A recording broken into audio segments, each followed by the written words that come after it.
ذرا توجہ ہے نا سب کی. سویڈن کے بارے میں آپ نے سنا؟ جی سنا کہ جناب قرآن کی توہین کی گئی. بات سمجھے ہو نا؟ میرے دوستوں اور بزرگوں، ہم ایسے فعل کی مذمت کرتے ہیں. یہ رب کا کلام ہے. کس کا کلام ہے؟ رب کا کلام ہے. قرآن کے دشمنوں کو ہم یہ واضح کر دینا چاہتے ہیں، تم جتنا مرضی دشمنی کرو نا، قرآن کو کوئی مٹا نہیں سکتا ہے، اور اہل قرآن کو کوئی مٹا نہیں سکتا ہے. اس لیے کہ تمہیں معلوم ہونا چاہیے رب ذوالجلال نے تورات بھی نازل فرمائی تھی، انجیل بھی نازل فرمائی تھی، زبور بھی نازل فرمائی تھی، اور مجتمع کر کے کتابی شکل میں ہمیں عطا فرمائی تھی. لیکن رب ذوالجلال نے ان کتابوں کی حفاظت کی ذمہ داری اپنے اوپر نہیں رکھی تھی. وہ کتابیں مجتمع کر کے عطا فرمائی گئیں، جب دنیا پہ آئیں بکھر گئیں. علماء کی ذمہ داری تھی ان کی حفاظت کرنا، وہ نہ کر سکے، لالچ میں آئے، انہوں نے کچھ چیزوں کو شامل کر دیا، کچھ چیزوں کو نکال دیا. لیکن اے قرآن کے منکرو، اے قرآن کے مخالفو، اے قرآن کے دشمنوں، یاد رکھ لو ذرا، یہ کتاب وہ عظمت والی کتاب ہے کہ جب رب نے نازل فرمائی تو پھر ساتھ میں ارشاد فرما دیا اِنَّا نَحْنُ نَزَّلْنَا الذِّكْرَ وَإِنَّا لَهُ لَحَافِظُونَ.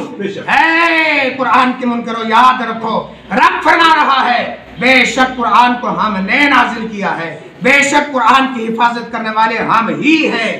میرے دوستوں اور بزرگوں، جس کی حفاظت رب ذوالجلال کرے، کون اس کو مٹا سکتا ہے؟ لہذا یاد رکھ لو، قرآن کی دشمنی مت کرو، قرآن کی عظمت کا خیال رکھو. اور اسلام کتنی بلندی والا دین ہے، کون سبحان اللہ، کتنی عزت والا دین ہے، کتنی سلامتی والا دین ہے. اسلام ہمیں یہ پیغام دیتا ہے تم کسی کے مذہب کی توہین مت کرو، اس لیے کہ تم کسی کے باطل مذہب کی بھی اگر توہین کرو گے، اس کے بدلے میں وہ تمہارے حق مذہب کی توہین کرے گا، جس کا وبال تم پر پڑے گا.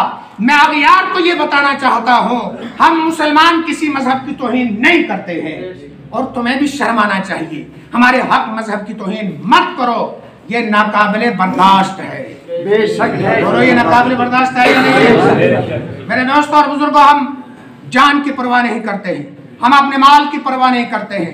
ہمیں اگر چاہیے تو قرآن کی عظمت اور قرآن کی عزت اور قرآن کا وقار چاہیے، اور صاحب قرآن نبی آخر الزمان صلی اللہ تعالی وسلم کی عزت اور وقار چاہیے. بس ہماری عظمتیں، ہماری جانیں، ہمارے مال، ہماری اولادیں سب قرآن پر اور صاحب قرآن پہ قربان ہے. اور ہم ہرگز نہ صاحب قرآن کی توہین برداشت کر سکتے ہیں، نہ قرآن کی توہین برداشت کر سکتے ہیں. میرے دوستوں اور بزرگوں، آپ تمام کی وساطت سے میں اغیار کو یہ پیغام دینا چاہتا ہوں، یہ میسج دینا چاہتا ہوں کہ اسلام بے شک امن و سلامتی والا مذہب ہے، اور خبردار تم اس کا ناجائز فائدہ اٹھا کر کبھی سلامتی اسلام کو للکارنے کی کوشش مت کرو. بس قرآن کی عظمت کا سب خیال رکھو. الحمدللہ آج تو ہمارے سینوں میں قرآن ہے، کوئی سبحان اللہ. 12-14 سال کے بچے کو دیکھو، اندر قرآن پاک کی عظمت موجود ہے، قرآن پاک حفظ کر کے بیٹھا ہے. کون مٹا سکتا ہے عظمت قرآن کو؟ کون مٹا سکتا ہے قرآن عظیم کو؟ بس یہ تمہاری تمہارا حسد اور تمہارا بغض بس اتنا ہے، جیسے کہ آسمان پر چاند کو تھوکے تو تھوک اس کے منہ پر ہی پڑے گا. تم عظمت توہین قرآن کرتے ہو، یقیناً وہ تمہاری اپنی توہین ہے. قرآن کو تو رب ذوالجلال نے عزت والا بنایا ہے، قرآن کو عظمت والا بنایا ہے، قرآن کو شان والا بنایا ہے. بس میں یہ عرض کرنا چاہتا ہوں، یہ طرح دعا کریں، یا اللہ ہمارے قرآن کی عزت اور عظمت ہر دل کے اندر بہار فرما. مولا کریم اپنے فضل و کرم سے ہمیں قرآن کا عامل بنا دے، اور ہمیں قرآن عظیم کی عزت کرنے کی توفیق عطا فرما. اور یہ بھی دعا کریں کہ یا اللہ ہمارے خون کے آخری قطرے کو قرآن کی عظمت اور نبی پاک علیہ السلام کی ناموس کی خاطر قبول فرما دے. اللہ تعالیٰ عمل کرنے کی توفیق عطا فرمائے. وآخر دعوانا ان الحمدللہ رب العالمین. السلام علیکم ورحمۃ اللہ وبرکاتہ.